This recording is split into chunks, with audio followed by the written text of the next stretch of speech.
Hello, I'm Ben Wattenberg. Chariot wheels sparking, it rings out across history. The decline and fall of Imperial Rome, the only superpower of its time. The fall of Rome is said by some to be a plausible model for any superpower, including America. But did Rome fall? Joining us on the Rome campus of Trinity College, not a javelin's throw from the Circus Maximus, are Elizabeth Fentress, Mellon Professor in charge of the American Academy in Rome, and Gadeyne, a professor on the Rome campuses of both Temple University and Trinity College. The question before this house: did Rome fall? This week on Think Tank.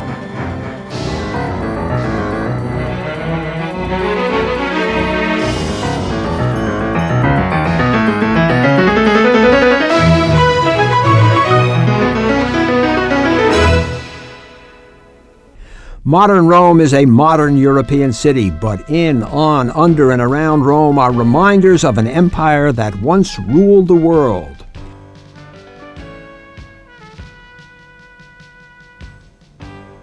Ancient Rome was not built in a day. It was built over the better part of 1,000 years.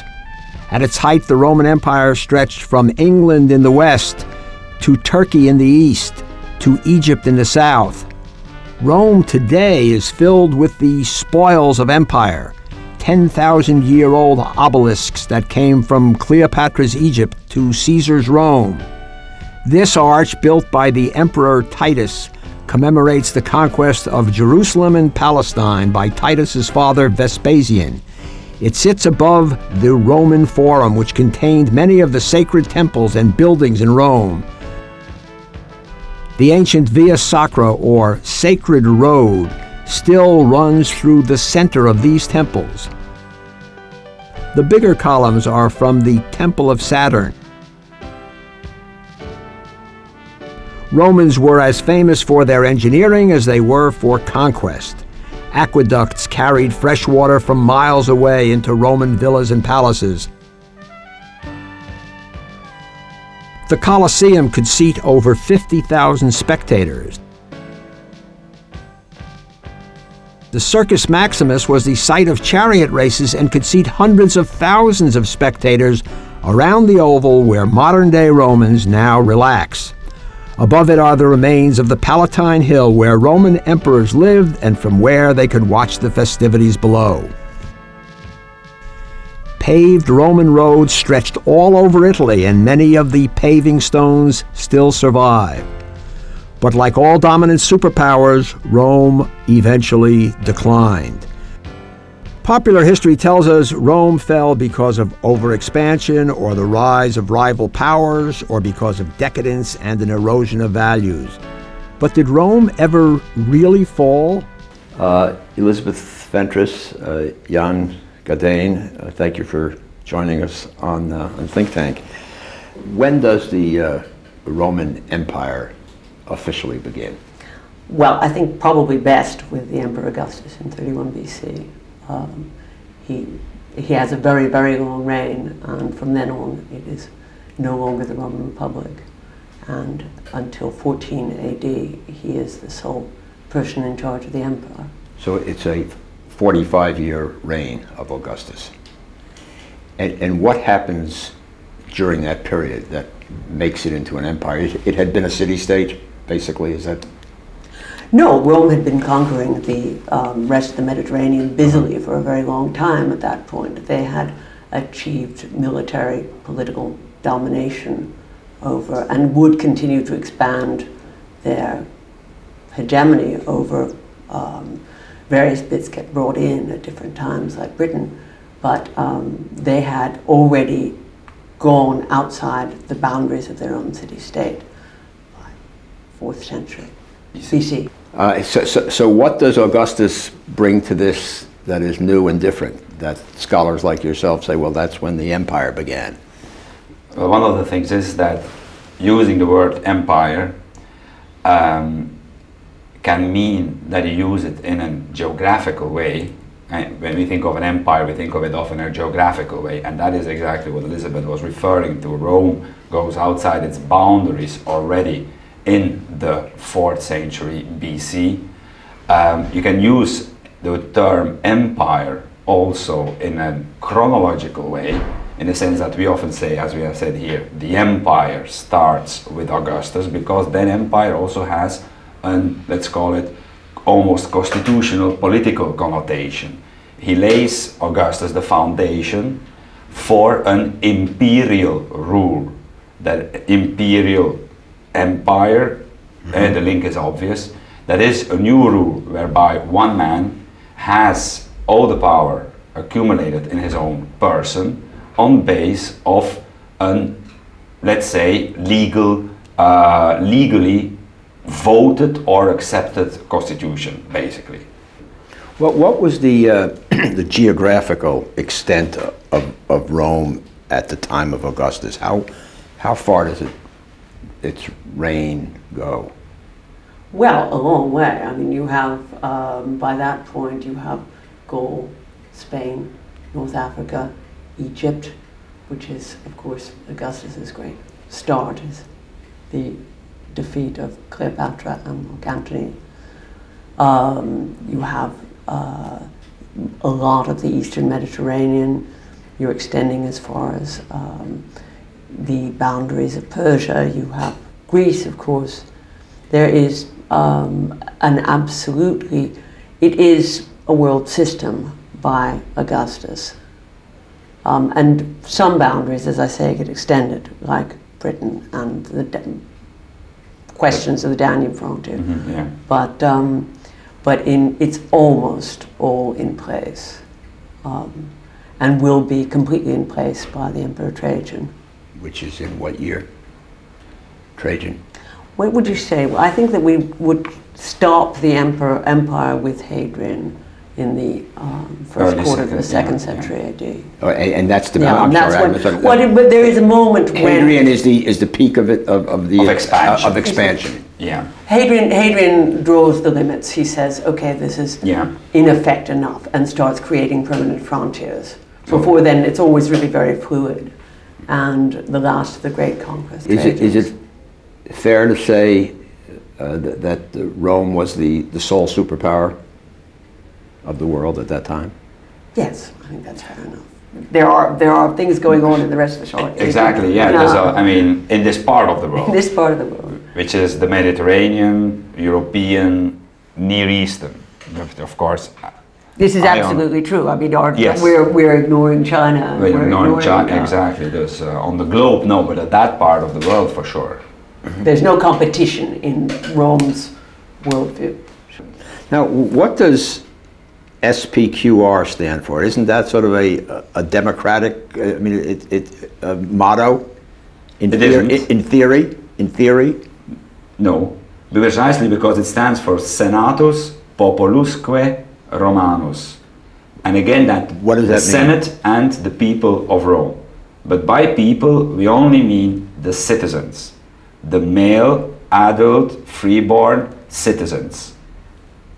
Thus, who did not vote? Who voted, but only as part of a voting group that was controlled by the upper class. But still, even on the Arch of Septimius Severus, you have down as a coda in the end of the inscription, you put SPQR sort of casually, as if these matters still existed. It becomes simply a form. And they still use it today as sort of the link to the past. Today is just a logo. No, it is a logo. Right. That is the link with the past. I mean, to show the continuity of the city as city, and which indeed it was under Septimius Severus. It's a formal thing. Isn't it's very. It's pure form. Okay. Now, so you have this incredible superpower of the Western world, which rules what it considers the known world at that time, I guess. And then something happens, which I gather is of great contention. We are told that Rome, quotes, fell. We talk about the fall of Rome and we ascribe reasons to it. What are we talking about, or what are people talking about when they say the fall of Rome? What actually happens? I think that, you know, the traditional date, when people say the fall of Rome, what is Gibbon talking about? They're talking about 476 AD. You have the last Roman emperor, whose name is Romulus, and they give him a nickname of Augustus, and he is deposed by a gentleman called Odoacer, and says, that's it, we're not having any more emperors, and I will be king. And so this is the traditional moment, and like all these traditional moments, it doesn't really mean a lot by the time it happens. It just becomes a sort of symbolic event. When this sort of thing is talked about now, we are talking about a world system, as I said in the beginning, where you have systems of administration, systems of law, culture, art, and so on, which in various times, in various ways, are still continuing. And if Rome itself is no longer the capital of what's happening, we can never forget that Constantinople lives on until 1453. So, which called itself Nova Urbs, which meant the new city, city meaning Rome. Mm-hmm. So it was also implied, so to say, in the official denomination that this was just a continuation of ancient Rome. Rome as a city already in 285 is no longer a capital. A lot of people forget that, but in 285, when there is the big state reform by the emperor Diocletian, who in a certain way divides the empire in 4 parts that are ruled by 4 people, the 3 others of course in one way or another responding to Diocletian.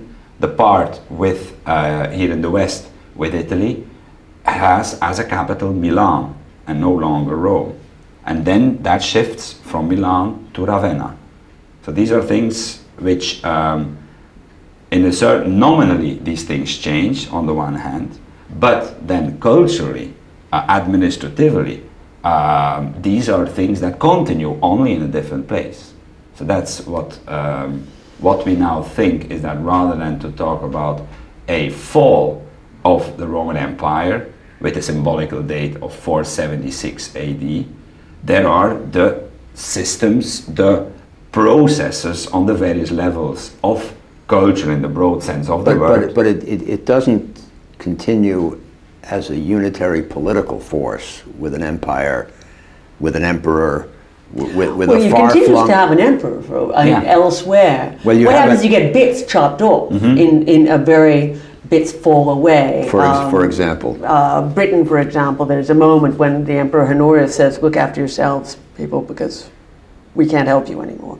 I think that the most emblematic case is North Africa. As today, we think of the Mediterranean as seriously separated between North and South, and of course, it really wasn't then. There was, as you say, an East and West division, right, rather than North and South. Yeah.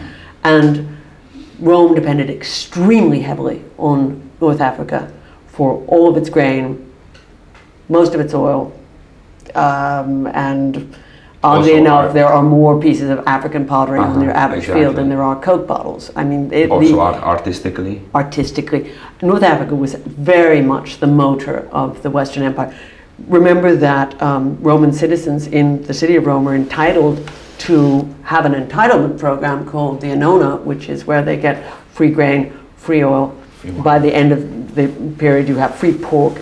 You know, they are entitled to their basic food, and the state has to keep on providing this stuff.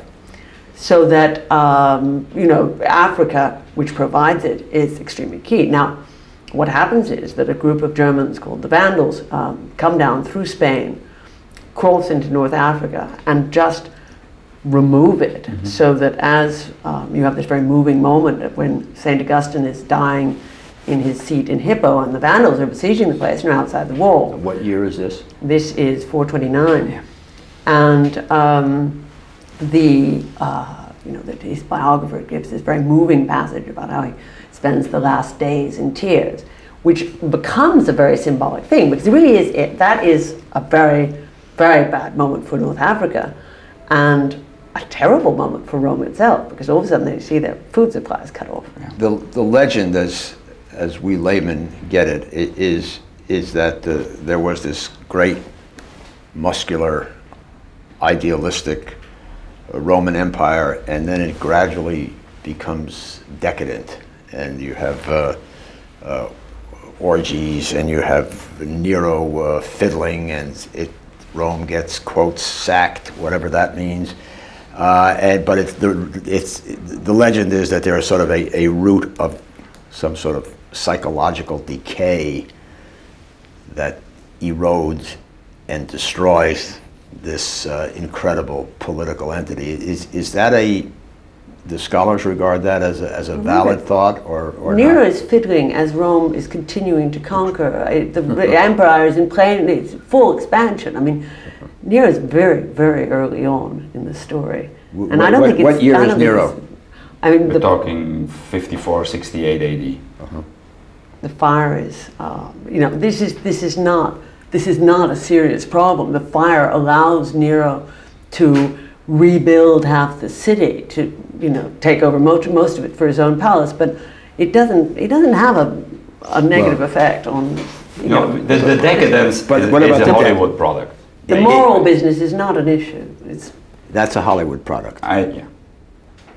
I mean, what is? I mean, that's Spartacus, that's Caligula, that's, what is it, the last days Heliogabalus. We have all kinds of yucky people, but it doesn't make any difference. No. They are details after all. What does Gibbon say? Isn't that his view also? The problem is that if you look for any single cause, and in fact there was a recent book in which man got together and looked at all the monocausal explanations. There's another chestnut about lead and so on. Right, the lead in the water, right. And that's the environmentalist favorite one, right? Of monocausal and therefore silly explanations that there have been. Monocausal, you're saying? I mean, this is not monocausal. You cannot pin it on a single cause. Yeah. And the collapse of the Western Empire has an awful lot of factors involved. I mean, in a sense, it's chaos theory, right? It's not that we can't sort of make a model and say, well, this is what caused the collapse.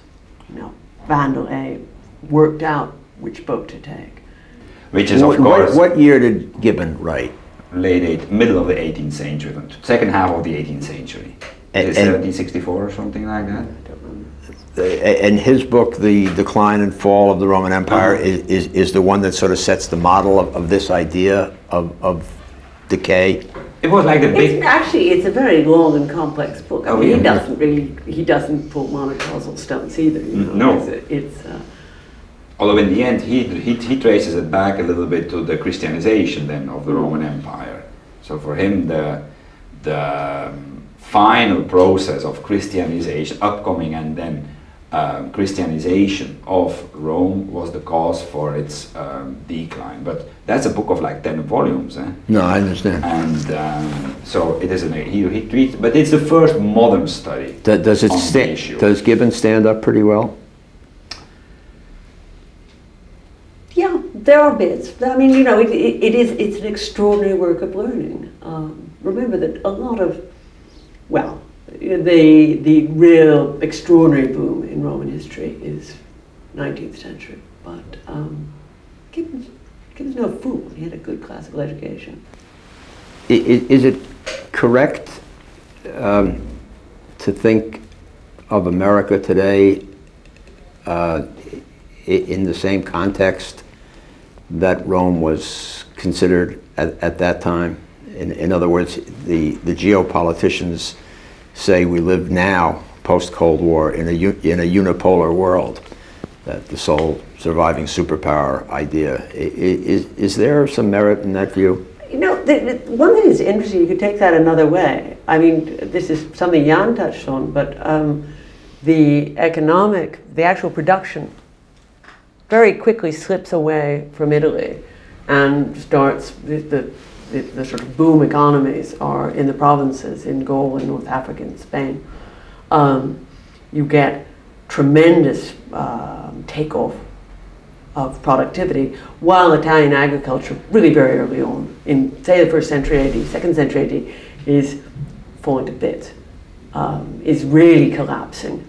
And while Rome continues to control these as part of the empire, the actual places that are producing are quite different, and the wealth is being made elsewhere. This is interesting in terms of the economic takeoff. Pacific Rim, these kinds of areas, it's quite separate from the military hegemony. Well, the American hegemony today is, it seems to me, less military than it is cultural. I mean, in terms of language and arts. I mean, for good or for ill. I don't know. I don't agree on the military. I think the United States, precisely because of their military, can maintain a leading role in the world, whereas economically spoken, the Far Eastern countries over the last years have shown an increase in production, in wealth, that goes way beyond that of, let's say, the States and Western Europe.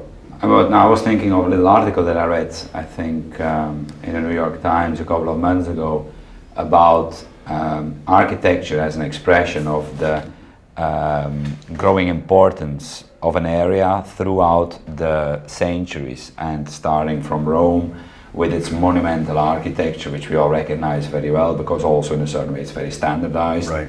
We go to the Middle Ages. Where is the gravity point? It's, let's say, south, but perhaps even more northwestern Europe with its cathedrals. We get into the modern age and we are in the time of the skyscrapers in the United States, higher, things get always higher. Now the highest skyscrapers are being built in the Far East. The highest one, I think, right now being completed in Kuala Lumpur. Another one is getting is a little bit shorter in Singapore.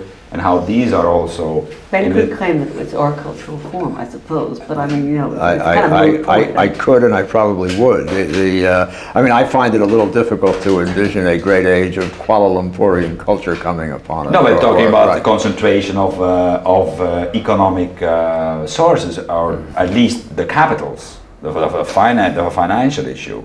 Is there a lesson for Americans in Roman history? There's something we should think about. I'm not an American. No, that's okay. That's okay. Elizabeth? I think there are many. I think it's rather like the model causal explanations. I don't think that we can pick on a single lesson, and I'm afraid I don't feel like offering one. Okay. Last question. You are both archaeologists, is that right? Now, how much more do you keep learning about the Rome of this period? Are you constantly learning more, or are you? I must say the last decade of excavations has been, even inside Rome itself, has been so exciting, and so it has changed things. It's changed enormously. The Soprintendenza, the State Archaeological Service, and the university have recently combined over the last 2 years to excavate part of the Forum of Nerva. And they found everything. They found Republican houses on the Forum, which we didn't know existed. They found a house of the period of Charlemagne, or houses of aristocratic Romans. It really is a completely different world than it was even 5 years ago.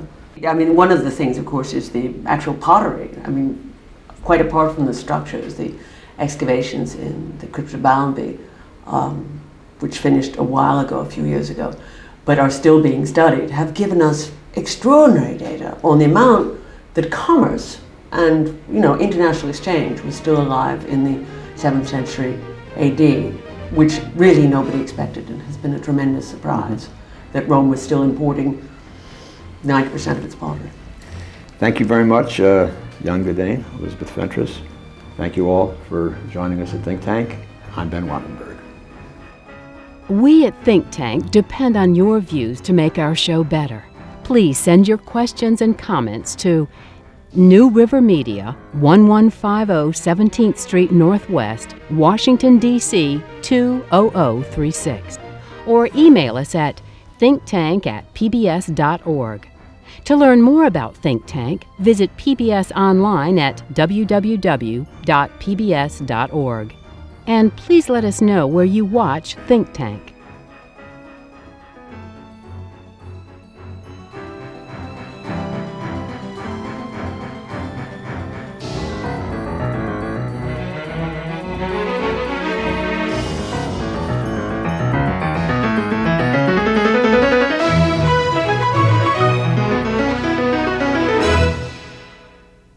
This has been a production of BJW Incorporated in association with New River Media, which are solely responsible for its content.